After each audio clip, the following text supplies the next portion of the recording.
махаббат қызық жылдар 9 сыныпта оқу ол өте қисынсыз не. Ауыл баласы мен қала баласының бір арасын бөлетін ештеңе болмау керек деп ойлаймын.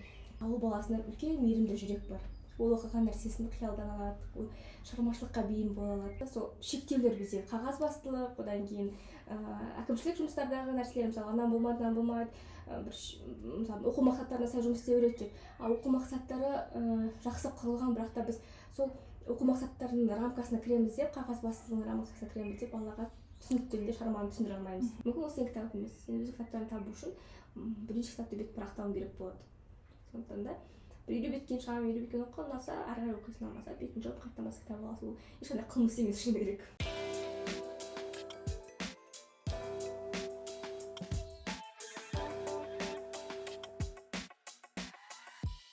Сәлем қыздар, жігіттер.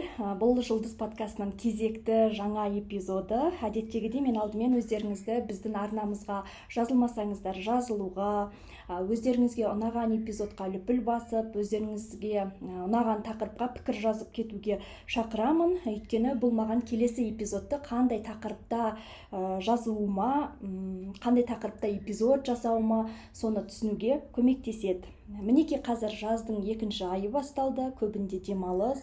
Бұл кезде әдетте көп адамның қолы босап, кейбірі кітап оқып, демалыстарын тиімді өткізіп жатады. Бізде маусымдағы эпизодымызды кітап оқу тақырыбына арнадық. Бұл туралы бүгін бізге қонаққа буклавер, филолог Назым Сапар келіп отыр. Сондай-ақ Назымның өздеріңізге әкелген сыйлығы да бар. Оны алудың шарттарын сәлден соң айтамыз. Сондықтан бізді соңына дейін тыңдаңыздар. Назым, қош келдің. Сәлеметсіз бе? Қош көрдік. Тыңдармандарға бұл пайдалы подкаст болады деп үміттенемін. Мен де пайдалы болады деп ойлаймын. Жалпы мен сені 6 жылдан бері таниды екенмін. Қалай таныстық білмеймін. Әйтеуір әлеуметтік желі арқылы танысқан сияқтымыз. Содан бері сен статусын өзгерді, сен жас ана болдың, жас маман, мұғалімсің. Бірақ бәрібір Назым Сапар десе, мен кітап оқитын қыз, телеграмда каналы бар Назым ғой деймін да. Басқа сұхбаттарыңды көріп шыққанда сені кітап оқуға баулыған маман екен, ауылдық кітапханаға ертіп апарды деп. Ең бірінші қандай кітаппен сенің кітапқа деген қызығушылығың ашылған еді? Нақты ол кітап есімде жоқ, бірақ та сол кезде мен 5-ші сыныпта Шыңғыс Айтматовтың Ақ кемесін оқыған есімде. 5-ші сыныпта. Иә. Сол кезде жылап, ағыл тек жыл. Ол кезде енді ауылдық кітапханада қазір кітап ассортименті көбейді да, ол кезде бар кітапты оқыдық. Бірақ анам маған күнде апарып кітапқа қызықтыру арқылы мен оқып кеттім. Мен журнал, газет Балдырған жаздырды, Айгөлек жаздырды, Ұлан. Сол арқылы мен оқып кітапқа деген, одан кейін бір өлең шығаратын, тақпақтар шығаратын, сол кезде бір шығармашылық үдеріс басталды да. Сол үшін анама рахмет айтамын. Бірақ нақты қандай кітап оқығаным есімде жоқ. Сол 5-ші сыныпта оқыған Ақ кемем әлі есімде, көз алдымда. Өмірімді өзгерткен Айтматовтың әлеміне әкелген сол алғашқы кітаптың бірі сол Ақ кеме болды. Өмірімді өзгертті деді ғой. Қай жағынан, қалайға қарай өзгертті? Біріншіден жануарларға деген көзқарасымды өзгертті.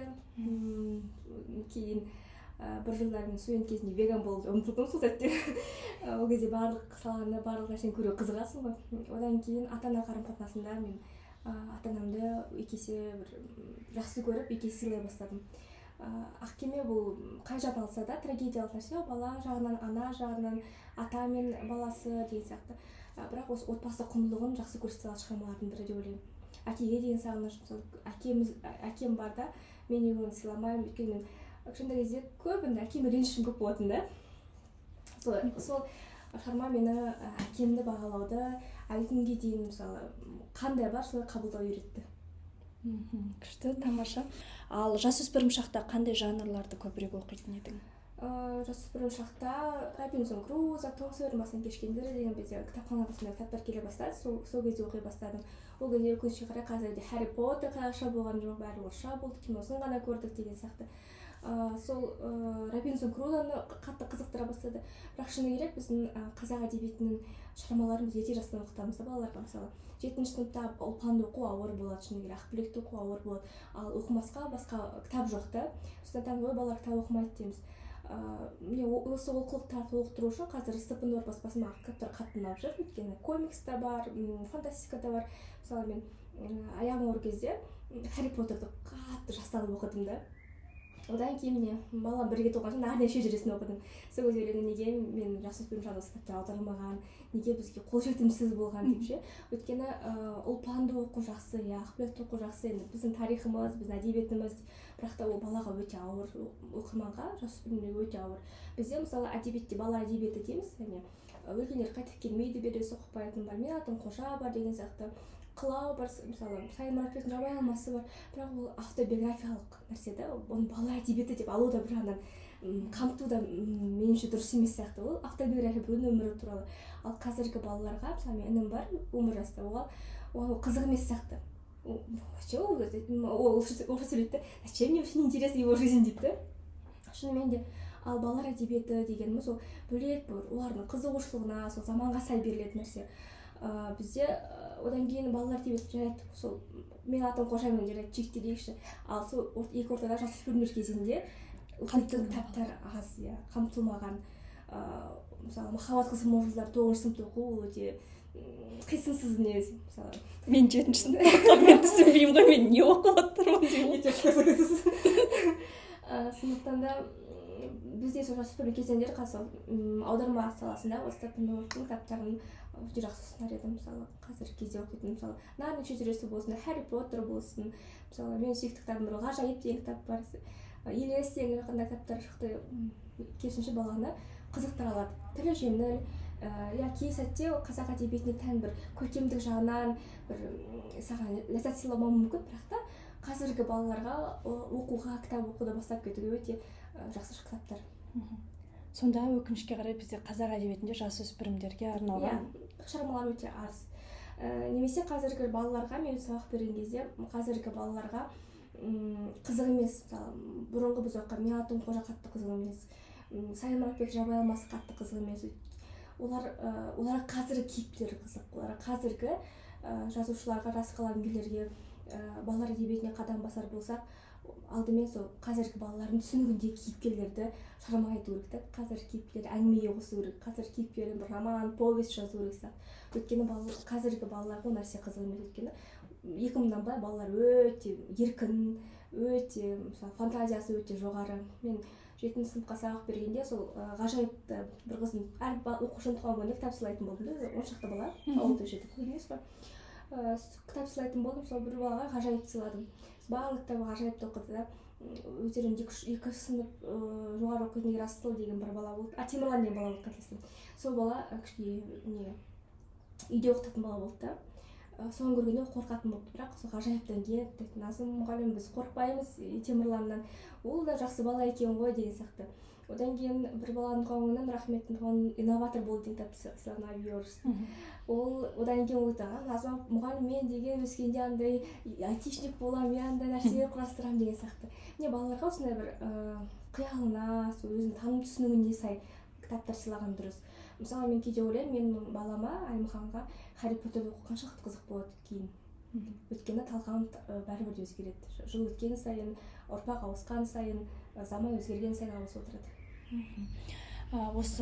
Осыған дейінгі сен берген бір подкастқа берген сұхбатында тыңдадым да, сонда сен сол кезде айттың ғой деймін, інім бір нені Харри Поттерді көріп, содан кейін мен оған ұсындым, ол қатты қызығып, қанша бір түнде оқып тастады дедің ғой. Ол сол кітапты оқығаннан кейін әлі күнге дейін бізде 7 кітабы да бар. Харри Поттер бәрін оқып, одан кейін кітапқа деген қызығушылығы ашыла бастады. Яғни ол кезде карантин кезі 2020 жылдары. Ол кезде Степендор бастап елінен шығып, тіпті ауылға жету қолжетімсіз болды да. Бәрібір біріне беріп оқи бастады. Қазір мен анам мұғалім ғой, сол сұраймын да кітапханадан қандай кітаптар келді, Алматыда жатып ойлаймын ғой, нар кітаптар оқып жатыр ма, ол баласы қолжетімді ме деп. Сосын жоқ, бізде Харри Поттерді келді, ана кітаптар келді дейді. Ауылға енді жеткеніне мен қуанамын да, өйткені неге біздің ауылдың балалары ондай кітап оқымасқа деп. Және кітап алдым несін көремін, ауылға кітап беретін жобасы өте қатты қуантатын жоба. Сырттай тілекшімін, арасында өзім донат жіберіп отырамын, ақша жіберіп отырамын, кейде тиын болсын. Өйткені ауыл баласы мен қала баласының бір арасын бөлетін ештеңе болмау керек деп ойлаймын. Ауыл баласы өте мейірімді, одан әлеуметтік жағдай мүмкін жақсы болмауы мүмкін да, бірақ ауыл баласында үлкен мейірімді жүрек бар. ол оқыған нәрсесін қиялдан алады, ол шығармашылыққа бейім бола алады. Мысалы менде 5-ші сыныпта ауылда жұмыс істегенде Жанали деген оқушым болды. Біз 3-90 бойы төбелесіп жүрдік кәдімгідей. Кітабын әкелмей, сабақ оқыма, жазу бойынша сабақта Жанали отыра бересің. Сосын біз мен атым Қожан 4-ші тоқсанда өттік. Сол кезде Қожаны ары оқыдық, бері оқыдық, фильм көрдік, талдадық, аш сабақ өттік. Содан кейін бала өзгерді. 4-ші тоқсанда әдебиеттен 4-ке шықты да. Сосын одан кейін жұмыстан шығып Алматыға кеттім. Тұрмысқа шыққаннан кейін әлі күнге дейін еске түсіретін Назым мұғалім болғанда мен сол кезде өзімнің Қожа екенін түсіндім. Әдебиетке деген қызығушылығы ояныпты. Қазір енді ол 7-ге көшті. Қазір мен әріптесім жұмыс істейді. Жанали сен кеткеннен өзгерді, Қожадан кейін өзгерді дейді. Өзін көргендей болды дейді. Оның әрекет дұрыс емес екенін түсініп, Қожа арқылы ол қандай қате жасағанын түсіне бастады. Яғни көркем әдебиеттің құдіреттілігі ол тәрбиелей алады. Сонда тәрбиелеу жолын білу керек та. Сабақ беру барысында бізде көп шектеу бар. Мысалы, бізде тек оқиды, мазмұндайды, бір талдаулар жасайды деген сияқты. Мысалы, біз 5-ші сыныпта Қыз жібекті өткенде мен сахналық қойылым қойым келді. Сахнаны сұраймын, әкімшілік жерден білесіз ғой мемлекеттерде ананы сұрау керек, ананы сұрау керек. Одан кейін уақыт өтіп кетеді да, бала қызығушылық кетіп қалады. Сосын біз айттым оқушыларға, сендер Қыз жібекті оқыңдар жарты толығымен. Біреу сценарист болсын, біреу режиссер болсын, біреу мына жерде Қыз жібек болсын, біреу мына жерде Бекежан болсын. Сыныпта өзіміз қойдық. Балалар сол кезде түсіне бастады да. Одан кейін дебат құрастырғанда қыздар айтады ғой, ой, жібектің дұрыс емес, жібектің самооценкасы төмен. Балалардың ойы күшті, балалармен жұмыс істеу өте жақсы да, бірақ та сол шектеулер бізде қағазбастылық, одан кейін әкімшілік жұмыстардағы нәрселер, мысалы анам болмады, мынам болмайды, мысалы оқу мақсаттарына сай жұмыс істеу керек деп. Оқу мақсаттары жақсы құрылған, бірақ та біз сол оқу мақсаттарының рамкасына кіреміз деп, қағазбастылығының рамкасына кіреміз деп, балаға түсінікті тілде шығарманы түсіндіре алмаймыз. Өкініштісі осы дейсің ғой. Сен одан кейін комикс арқылы балаларға кітап оқыдың, сол туралы айтып берші. Біз қазір буквалар Назымнан уже мұғалім Назымға өтіп кеттік, жарайды. Комикс әдісі, бұл мен жеке әдіспен оқыттым, бірақ та мен авторлық құқық алып өзім сол әдісті шығарғым келген, бірақ оған үлгермей қалдым. Босанғаннан кейін өмір өзгеріп кетті ме. Бірақ сол әдіс арқылы олда біз Руслан Есін оқыды балалар. Сол арқылы сурет салуға икемі болсын болмасын балалар басқаша түсіне бастады да. Балалардың ракурсындағы кейіпкерлерді түсіне бастайсың. Кішкене психологияны да қосасың. Кейіпкер жасалғанда біреудің қолы үлкен, біреудің басы үлкен, біреудің құлағы үлкен. Құлағы үлкен ол тыңдағанды, мысалы өзін тыңдағанды қалайтын сезесің ше. Қолы үлкен, мысалы мүмкін оған бір мейірім жетпей жүр, құшақ жетпей жүр ме. Сол Руслан Есі арқылы көп баланың сабақтағы баламен сол комикс арқылы салған баланың бір қандай қажеттілігі бар екенін түсіндім да. Біреуге мысалы махаббат жетпей жүр екен, біреуге мысалы өзіне назар аударту жетпей жүр екен. Барлық балаға мен ең жақсы балаларға грамота ұсындым, одан кейін 3 кітап сыйладым. Сонымен балалар кәдімгідей өздері қалаған 3 кітапты айтты. Мен шамам келгенше өз қалтамнан көтеріп соны сатып алып бердім. Бұл әдіс баланың шығармашылық ойын, шығарманы басқаша түсінуге, шығармаға деген махаббатын оята алады да. Сол кезде мен сыныпта өзім күтпеген балалардың өте күшті жұмыстар көрдім. Кейбіреулері мысалы комиксті суретшілер бар екен байқадым. Кейбіреулері мүмкін әдемі салмаса да баяндап беруді ұнады. Әртүрлі әркім бар, әр балада. Бірақ қазір мысалы ауыл баласы болсын, қала баласы болсын, олардың сөйлеу тілі орысша аралас, акцент бар деген сияқты нәрседе балалар сол арқылы біраны сөйлей алды. Сөйлей алмағандар суретпен көрсете алды. Бастысы ол шығарманы түсіне алды. Яғни сол жердегі Аянның тағдырын, Аянның орнына біз не болсақ деген сақтарға да жауап бере алып, сол түсіне алды. Бұл әдіс мен 2 рет істедім бұл әдіспен. Сыныптан тыс өзім тапсырма беріп отырып, сол әдіспен біз көп шығармашылық жұмыс таптық. Одан кейін былтырлары Жарқын болашақ олимпиадасында осы комикс әдісі арқылы сондай бір айдар ашылды. Сол комикс арқылы шығармалар талдау бойынша. Мәссаған. Одан кейін Айша деген құрбым бар. Осы Дарын мектебінде жұмыс істейді, Айша Нұрболатқызы. Ол айтады, осы комикс әдісін кейіннен қазір авторлық құқық алып, кейбір әдіс ретінде ұсынып жүрген мұғалімдер дейді. Мен Назым құрбым бар, ауылда солай істеген деп. Мен өзім үлгермей қалдым, кішкене отбасыға байланысты, бірақ қуаныштым баланың түсінігіне, кітапқа деген қызығушылығына осы әдістің көмектескеніне. саған ондай әдістерді ойлап табуға қалай не нәрсе жігерлендіреді дегендей, өйткені басқа мұғалімдерге сөйтіп айтасың ғой, енді неге бір подход ойлап таппайсыздар десе, өзің айтқан себептерді айтады. Жұмыс көп, қағазбастылық, бірақ сен сол басқасына жүктеліп отқан міндет саған да жүктеледі ғой, бірақ та соған қарамастан сен жасадың, қызық қылып өткізіп жатырсың. Сол мотивацияны қайдан аласың? Мен өзім балалармен, ініммен, балалармен, біреулеріммен өте жақсы араласамын да, олар сияқты музыка тыңдаймын. Мен оқушылар мұғалім болғаннан бастап маған жұмысым қатты ұнады, бірақ сол қағазбастылық мені жеп қойды. Мен қатты түсіріп жүрген, лақтырып жүрген сол нәрсе болды да, мұғалімдіктен жиіркенішті қылып. Оған дейін мен оқушылар сияқты ойлана бастадым. Олар сияқты киім стильдеріне қарадым, әндерді тыңдап көріп, не көреді, осылар тиктокта қара не жазылған деген сияқты. Оларды біз көбіне оқушы ғой деп қарай саламыз, бірақ олардың әлемі басқа, олар айтары бар, олардың бір іште бір құпиясы бар деген сияқты. Содан бастап олардың не оқитынына қарай, олар манга оқиды екен көбіне. Сосын ойладым, неге олар манга оқиды, оның пайдасынан гөрі зияны көбірек ғой деп. Манга деген не? Не болады, тоже комик сияқты, сондай. Сосын балалармен көп араласа бастағаннан кейін, мысалы мен БЖБ-ны, ТЖБ-ны өзім құрастырып, одан кейін айтатым, сен көшірмей жазсаңдар, бірінші оларға көшір алып қойып интернетті бәрін Google-дан іздедім де, бәрін шығарып бердім, сақтап көрсеттім, не кім қайдан көшірген. Одан егер сен көшірмесіңдер, пицца аталған деп, сосын БЖБ, ТЖБ-сын бәрін жақсы жазды, 90 аяқталып, 190 пиццаға бардық. Сол кезде көбірек сөйлесе бастау керек та. Иә, шекараны білу керек. Мен сабақта қаталмын. Бал қойғанда, баға қойғанда, бірақ сабақтан тыс мен олармен еркін сөйлесе алдым да. Бірақ өз жеке шекарамды кіргізген жоқ әрине. Бірақ сол еркін сөйлесу арқылы олардың қызығушылықтарын білдім. Оларға қандай сабақты оқыту әдістері ұнайтынын түсіндім. Олармен қалай сөйлесу керек. Мысалы, қазақ әдебиетінде кейбір тақырыптар оларға қызықсыз болды заңды да. Мысалы, біздің кезімізде мүмкін оқытылды, бізге мүмкін қызық болды, мүмкін біз қызық болмаса да оқи берген шығармыз деп ойлаймын кейде. Мұғалімнің қаталдығына, мұғалімнің бір үстімізде қарап тұрғаннан. Ал қазіргі балалар ондай қысымды шыдай алмайды көбіне. Сонда қазіргі балалар қандай? Оларға не ұнайды? Еркін, өз ойын айтудан қорықпайды.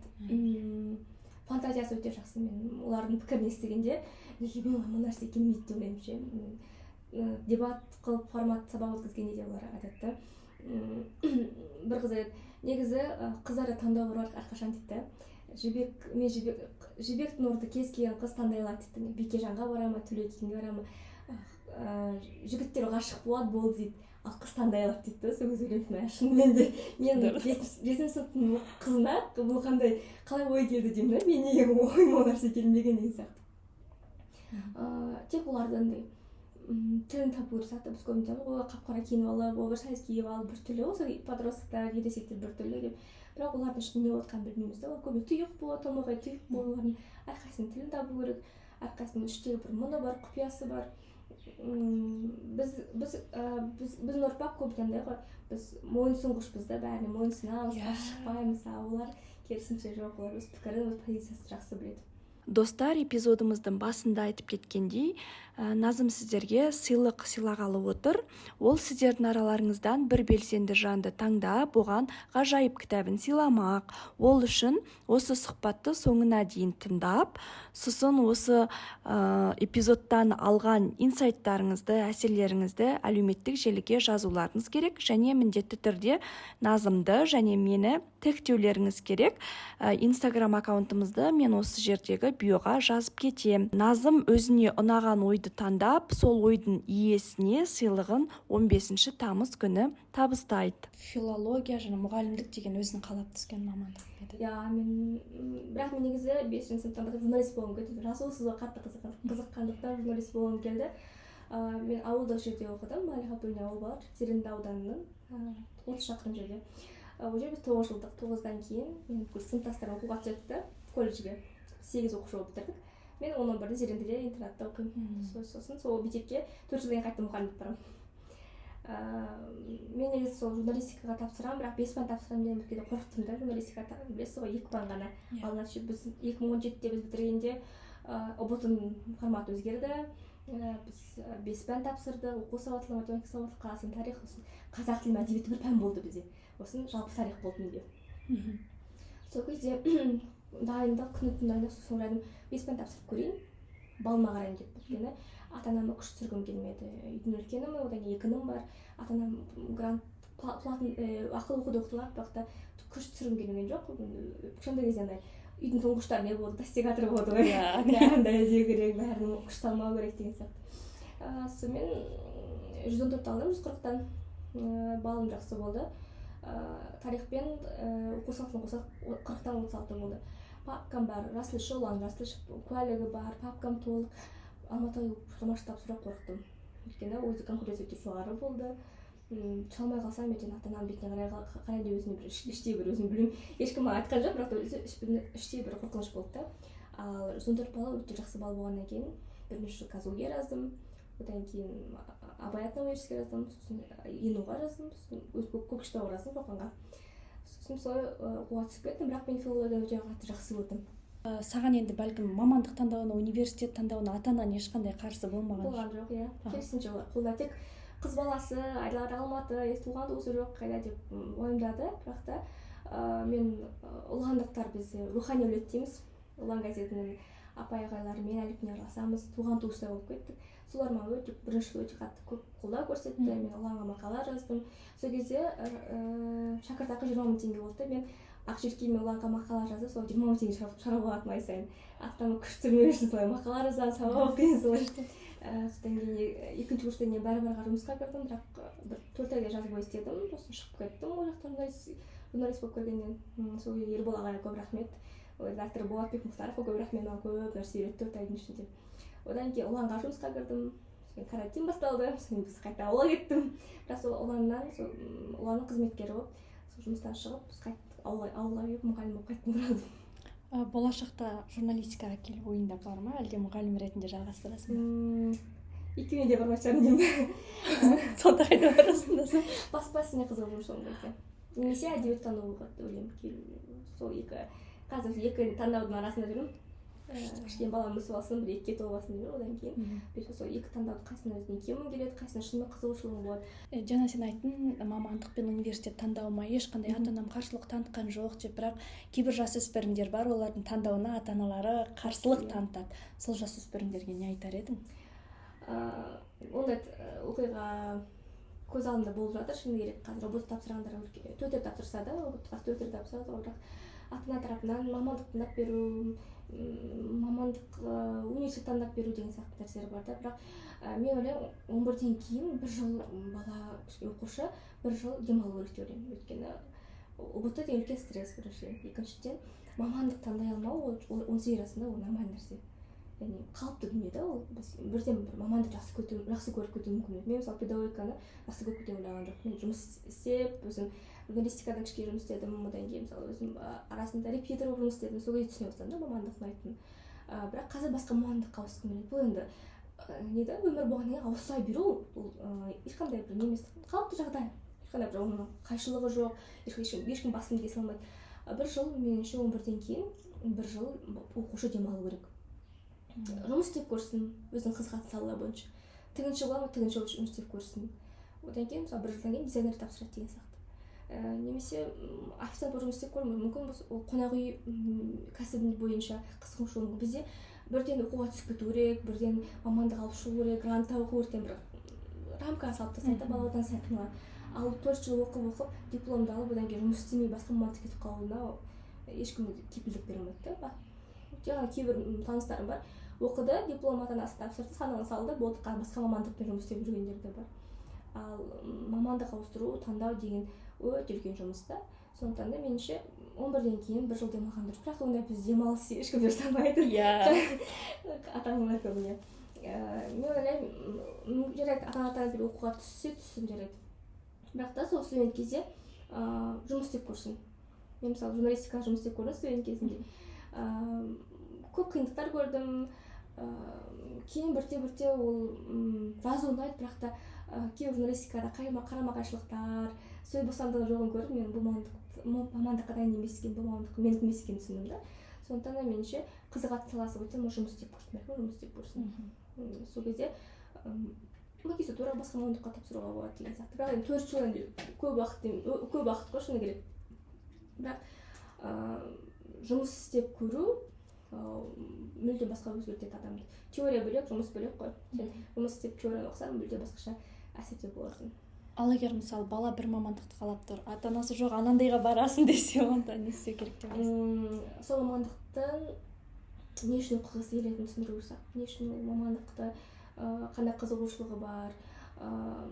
Білмей шетелде психологпен жұмыс өте жақсы дамыған ғой. Мүмкін психологқа барып сөйлесу керексіздер. Екі ата-ана да бала да бар, психологтың алдына барып, отбасы психологы. Инстаграмда коуч-моучтар емес, кәдімгі кәсіби психологқа барып алдына сөйлесу керек шығар деп ойлаймын. Бала өзін дәлелдеп көрсін. Мысалы, мен оқи аламын, мен істей аламын деген сияқты. Маған даннан 9 бітіргеннен кейін колледжге түсе салсаңыз, колледжде оқи аласың ғой деп айтты да. Жоқ, мен оны бір оқимын, мен бұты тапсырамын, қиналасың ғой деді. Жоқ, мен оқимын деп. Сол күшке дәлелдей алу керек сияқты. Өйткені ата-ана үшін сен кішкентай баласың, кішкентайсың әлі, сондықтан да психологқа бару, одан кейін сол мамандыққа лайық екенін дәлелдей білу. Ал енді сен осы филологияға келем дейтіндерге қандай кеңес айтар едің? Көп кітап оқу деймін. Филология өте үлкен әдемі әлем да. Бізде грант үшін түскендер де бар. Гранттың санын көбейтіп, кейде ойлайтын группаластарын көретін, кейбір группасын ойлайтын, осы бағаны орнына грантқа түспей қалған лайық бір оқысағы мүмкін басқаша болар ма деп. Грант ұтқаннан кейін, жеңгеннен кейін соған лайық болу керек. Филологияда көп әдеби кітаптар оқытылады, көп тілге жанашыр болу керек. Көп әдеби кітаптар оқыған талдай білу, қазіргі жазушыларды білу мүлдем басқа да.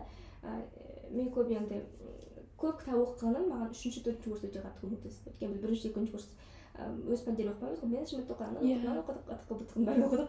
Одан кейін 3-ші курста біз әдебиет және тіл деп бөлінді, мен әдебиетке бардым. Сол кезде мен 1-2 курста таза оқыған Тұрысбек Сәукетайдың Мен жандам романы, біз постмодернизм, модернизм сабақтарында сол кезде оқыған, сол кезде көмектесті да. Яғни сен талдай аласың, сен дискуссия жасай аласың. Сол кезде сабақ берген Айнұр Ахметова апайымыз мен әдебиетке деген мүлдем бөлек басқа бір көзқарасын аша білді де. Ол қазір болашақтан оқып жатыр, ол кісі әдебиет және университетінде оқытушы. Сол кісі жас маман болды да, бірақ та сол талдауларды нақты көрсете алды. Сол кісі қалай талдау керек, қалай не айтқысы келді автор, шығарманы қалай талдау керек, ана жерде қандай біз жасырын бір жұмбақ көріп тұрмыз деген сияқты. Сондықтан да көп кітап оқу керек, әдеби кітаптар оқу соның ішінде.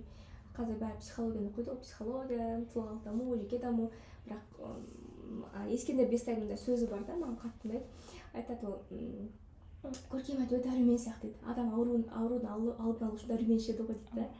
Ал тұлғалық даму кітаптары, енді соның жақсы кітаптар бар шынымен.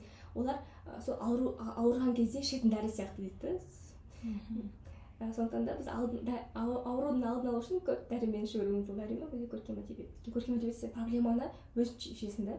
Ал бизнесте көбіне саған проблема шешілген түрінде береді де тұлғалық даму кітаптарында. Осы кезде менде бір сұрақ пайда болды. Мен де сол оқушы кезімде жаңағы Ұлпан, Ақбілек, ылғи қазақ әдебиетінің классикасын оқыдық қой. Сосын студент кезімде бір жерде жұмыс істеп жүргенде бір жетістікке жеткен, шетел көрген бір қыздан сұхбат алдым, сонда айтады да, ол 2017-2018 жылдардың кезі. Ол айтады, мен қазір хит болып жатқан Алхимик, Монах, который продал свой Феррари деген кітаптарды мектеп кезімде оқып тастағанмын деп сөйтеді да. Сосын мен отырмын, депрессияға кіріп кетемін, блин, мен неге Ұлпан мен Ақбілекті оқыдым, мен ананы оқысам, мен қазір бұндай болмас едім деп. Сол енді сұрағым, мотивациялық кітаптарды қай жастан бастап оқу керек? Сол тұрасың, жалпы оқуға тұрарлық па, керек емес? Мотивациялық кітаптардың ішінде бөлінетіндер бар да, ғылыми негізге бөлінгендер бар, немесе біреудің жеке өмірінде жетістігі туралы айтылғандар бар. Нақты меніңше бала мектеп кезінде сол көркем әдебиетті оқыған дұрыс сияқты, өйткені қиялын, шығармашылығын дамытады да. Ал кішкене 10-11-ге келгенде мүмкін оқуға болады, тұлғалық даму, өйткені ұбт тапсырады, 9 сыныпта тоже мемлекеттік емтихандар бар. Сол кезде әдет қалыптастыру үшін, өзін түзеу үшін, сондай жеке дамуға байланысты кітаптар оқуға болады. Бірақ сол жеке дамуының ішінде бір сүзгілеп алатын кітаптар бар да. Бәрі жапа-тармағай оқу керек емес. Мен де оқыдым, мысалы Вавилонда ең бай адам, Наполеон Хиллдің кітаптарын оқыдым, Баяткиде оқыдым, бірақ маған қатты әсер ете алмадым, қатты іске асыра алмадым. Қазір өзім балам болғандықтан бала тәрбиесіне қатысты оқып жатқан кітаптарым көбіне Ескендер Бестайдың соңғы кітаптарын оқып жүрмін да. Олар жерде практика бар. Жақында оқыған эмоциональный интеллект деген кітапты оқисың, астында тест бар, немесе жағдаят бар, соны шешу бар. Сосын ол кітаптарды қайта оқу керек екен ше. Бір оқығанда сен басқаша істейсің, келесі оқысаң басқаша істейсің. Сухамление кітаптары бар, мысалы балаға жүрек жылуы деген кітаптар шықты. Мен ойлаймын, адам өзінің бір жағдайына байланысты кітапты оқу керек. Бір оқиғаға байланысты кітапты, сол дамуға байланысты кітапты оқу керек деп ойлаймын. Белгілі бір деңгейде ана расты оқу, мына расты оқу деген мүмкін емес, бірақ та меніңше тек ғылыми негізделген кітаптар оқыған дұрыс. Тағы да бір сұрақ болып тұр. Сені енді маман әкелді ғой кітап оқуға. Бәлкім ол кісі педагог болғаннан кейін ба саған подход таба білген шығар. Кейбір ата-аналар бар ғой, балаларын кітап оқуға отырғыза алмайды. Сен маман ретінде қандай кеңес бередің сол кісілерге? Мысалы, кейбір айтады, өзің отырып кітап оқы, сонда балаң көреді дейді. Мен мамам мен папам кітап оқымаған негізінде, олар бала кездерінде оқығандарын айтып береді да. Бірақ мамам кітапханашы болып, кітаптар әкеп беріп қызықтырды да, мен сөйтіп оқып кеттім. Басқа қандай кеңес айтар едің? Кітаптың көз алдында тұруы. Яғни бізде бұрын енді кітап бұл үлкен стенкада тұрып жүрді ғой, сізбенде шеппанда бүйтігі деп ұрсатын еді. Қазір бір жастағы баламыз бар, оның өз бөлек кітаптары бар, өз бөлек жеке кітапханасы бар. Қазір 100-ден асты кітаптар баламыздың. Жәрмеңкеге жеңілдікпен алып отырамыз. Бір жастан бастап оқитын кітаптары бөлек тұр. Содан жерде қол жетімді жүреді тұрады, енді қазір бүлдіргіш кезі ғой, бүлдіреді, кеше бір кітаптың бетін жыртып ұстап көрсін. Балаға қол жетімсіз болмау керек, кітап көз алдында тұру керек. Мысалы, диванның үстінде, стөлдің үстінде, тамақ ішетін жерінде көз үйренеді да, кітапқа деген бір кітап оқу бір қорқынышты, бір қол жетпес не сияқты болып көрінбейді. Одан кейін кітапты бірге оқу. Баланың эмоциональный интеллектісін де қалыптасуы өте жақсы болады. Әсіресе әкемен бала оқыса мүлдем басқаша. Өйткені бала деген эмоциялық интеллектісі әкеден басталады, әкесінен алады бұл нәрсені. Технологияда біз қандай болмай кітап оқимыз. Бір жастан асқан, бір жастада әлі түсінбеуі де мүмкін, атық деп біресе әдепті. Бірақ ол өсе келе дәстүрге айналған қалаймын дейді. Технологияда біз кітап оқу, бірге кітап оқу байланысты ата-ана мүмкін. Сол кітапта оқиға ана мен бала сөйлесуі мүмкін, мектептегі бір мұңын, мектепте бір досына деген ренішін айтуы мүмкін, сол сияқты. Біз ата-аналар көбіне қазір уақыты жоқ, көбіне сондай, бірақ та бір жарты сағат, кем дегенде бір 15 минут уақыт тапса, бүкіл нәрсенің жауабы табылады да. Одан кейін жәрмеңкелерге бірге бару, кітапханаларға бірге бару, жәрмеңкеден өзін таңдатып кітап сатып алып беру, баланың таңдауына мүмкін беру. Бізде көбіне бала үшін таңдау жасап қоямыз ғой. Балаға жәрмеңкеге барып кітап алып жатсам, бала өз қызығушылық пайда болады. Мысалы, баспа үйлеріне бару, Степендорфтың баспасын күшті әдемі қойып барған жоқпыз, бірақ былтыр біз Әлімхан екеуміз Әлімхан төрт кезінде бардық, сол кезде кішкентай болса да. Сол кезде мүмкін баласы баспа үйіндегі жұмысты көріп, кітаптарды көріп, ұстап көріп, қызығуы мүмкін. Одан кейін сөмкенің кез келген сөмкеде кітап болуға тырысса, машинада болсын, сөмкеде болсын. Мысалы, бір 5 минуттық уақыт бар ма, телефон шықпағанша кітаптың суреттерін қарасын. Өйткені мен жеңге деп жақсы көретін қайнаған балалары бар, қайнапан балалары бар. Оларға мен туған күндеріне бір кітап беріп тұрсам, кейде мен 6 жастағы қайнаған баласына итбас дей саладым да, Степендорфтың комикс қой енді. Әлі дұрыс оқи алмайды бала, бірақ айтады екен, анашы мен суреттеріне қарап тұрайыншы деп, суретке қызығады екен да, суреттерін қарайыншы сосын әріптерді оқуды үйренгеннен кейін оқимын ғой деген сияқты. Сосын ішіне тілек жазып беремін көбіне бала оқи сыйлағанда, ол да андай ол зат сенікі деген сияқты бір береді, балаға меншіктеу береді. Бұрындары қазақтар не істеген, баласына қой бақтырған. Неге бақтырған? Өйткені оған жауапкершілік арта білген, сенікі деп сендіре білген да. Кітапты солай да, сен кітапты жазып берсең, бала деген қызыға бастайды. Маркерін алып бер, стикерлерін алып бер. Мысалы, қазір мөр деген шығып жатыр, сол мөрін алып бер, бала қызыға бастайды. Сосын бір кішкентай бөлмеде кітап сөресін құрастырып бер. Сол кезде бала қызыға бастайды. Спайды деп, баланы бүйт деп, бұған жағдай жасамасақ, оған кітаптар алып бермесек, ешкім де қызықпайтын сияқты ол нәрсеге. Содан кейін өзімде оқығанды дұрыс. Мен мысалы оқып отырамын кітапты, балам өзі ойнайтын уақыты болады, өз бетімен ойнайтын уақыты болады, сол кезде ол да кітабын аттап парақтап отырады, түсінбесе де ол менен көрген істейді. Баланы тәрбиелей алмай, біз өзіміз тәрбиелеп алуымыз керек. Сол кезде сен кітап оқымасаң балаң кітап оқи жатасың, сен баршы өзің кітап оқы, қазір балалар ол үнемі тұра алмайды, сен не кітап оқымайсың дейді, бірден бетіне айтады саған. Сондықтан да өзіне қарсы қарау болмау үшін өзің оқыған дұрыс. Сен көп кітап оқысың, бір айда бір кітап бітіресің, иә, минимум? Иә, кем дегенде. Менде бұрын сондай әдет болатын, бір айда бір кітап бітіремін, я болмаса бір айда бірнеше кітапты қатар алып оқимын деген, бірақ бір кезде менде андай қатты стресс болды, мен шаршап кеттім. Андай 20 минут оқу, бір айда бір кітап оқу деген өлшем бәрінен шаршап кеттім да. Содан осы 4-5 ай кітап оқымай енді ғана қайтадан бастап оқып жүрмін. Сол сен ондай бір жалығу, сондай әдет болмай ма? Ондай менде қатты болмайды. Керісінше мен депрессиядан шығудың бір амалсыз кітап оқимын. Енді қазір тұрмысқа шыққаннан кейін сұрақтардың жауабын кітап оқу, фантастиканы оқу арқылы ойым бөлініп, жұмыстан ойым бөлініп кітап оқыдым. Одан кейін босанғаннан кейін де мысалы после этого депрессия дейді ғой, сол кезде де Динара болады, сонда да елге кітап оқу, сол кезде кәдімгі есімді жиып алдым да, шыны керек. Кітап оқу керісінше маған белгілі бір деңгейде депрессия алып шығуы мүмкін. Қазіргі таңда балам күніне 30 бет оқу, 40 бет оқу деп білмеймін, бірақ та шамалы шақырып неге оқи бастаймын, 1 сағат арнауға тырысамын, кейде 15 минут, тым құрғанда 15 минут оқуға тырысамын. Бірақ сол оқыған сәтте мен сол әлемге кіріп демаламын. Кітап оқу мен үшін бір депрессиядан шығаратын бір құрал ретінде ғана көремін. Және де сенің досым деп аламын, кез келген сұрақтың жауабын, проблеманың жауабын осы кітаптан табамын. Және көп жағдайда бір қызығы, мен кітаптан кітап мен тыңдайтсақ та өткені, мысалы бір проблема бола ма балаға байланысты, мен сол бір кітапты оқысам, сол менің жауабым да болады да. Бұрын кітапқа қызықпайтын жасөспірімге қандай кеңес берер еді, мысалы, қалай айтсақ екен, ол жаңа кітап оқу әдетін қалыптастыру үшін қандай да бір лайфхактар бар ма?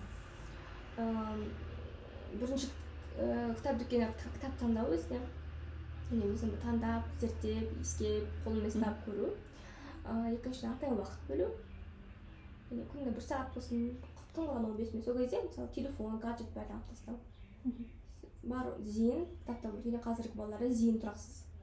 Яғни оқып отыруы мүмкін, бірақ ой басқалай болуы мүмкін. Немесе оқып отырып оқиға түсінбеуі мүмкін. Сондықтан да барлық гаджеттерін бәрін алып тастаған жөн. Су қоюға болады, кофе ішуге болады, ұйықтау үшін бізде қайнады көп, ұйықтап қаламын көп, кітап оқығанда.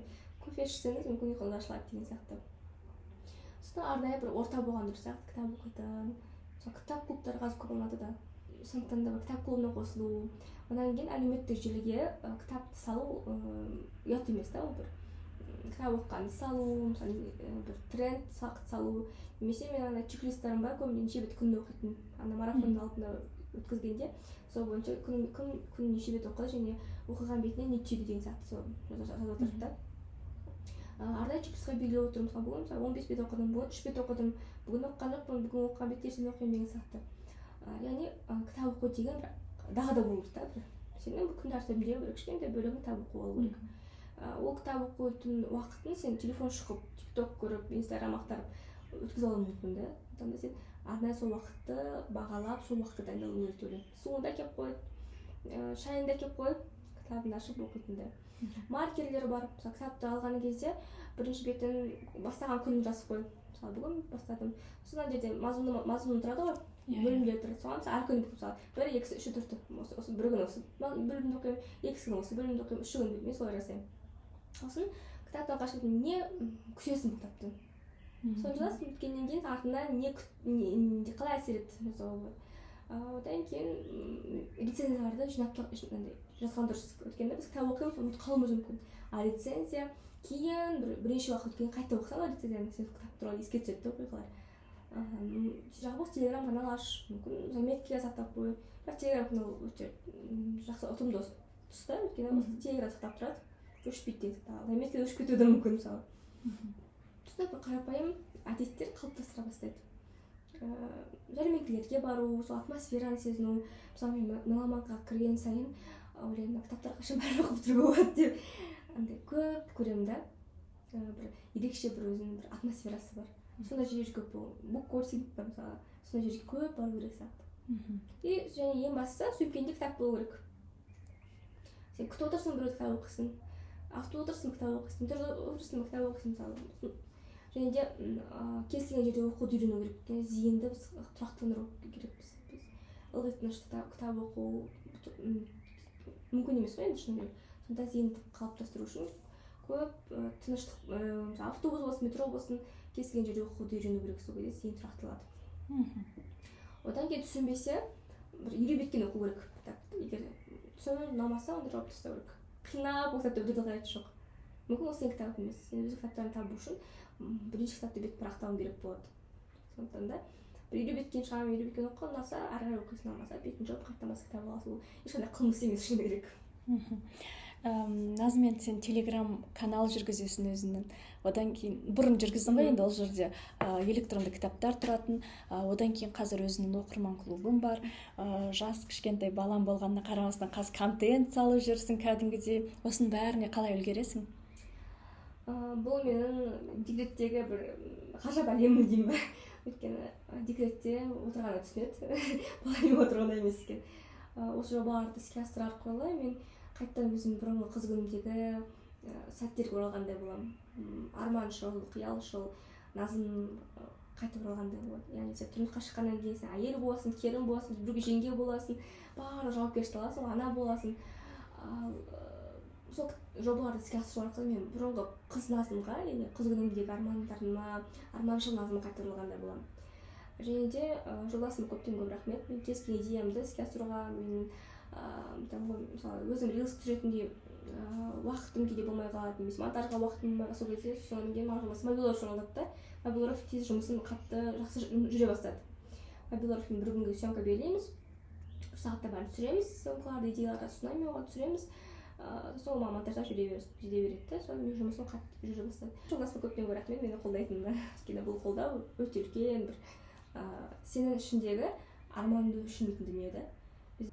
Тамаша, енді бастап жатқан істеріне береке тілеймін. Соңғы сұрақ, 15 жастағы жасөспірім Назымға қандай кеңес берер едің?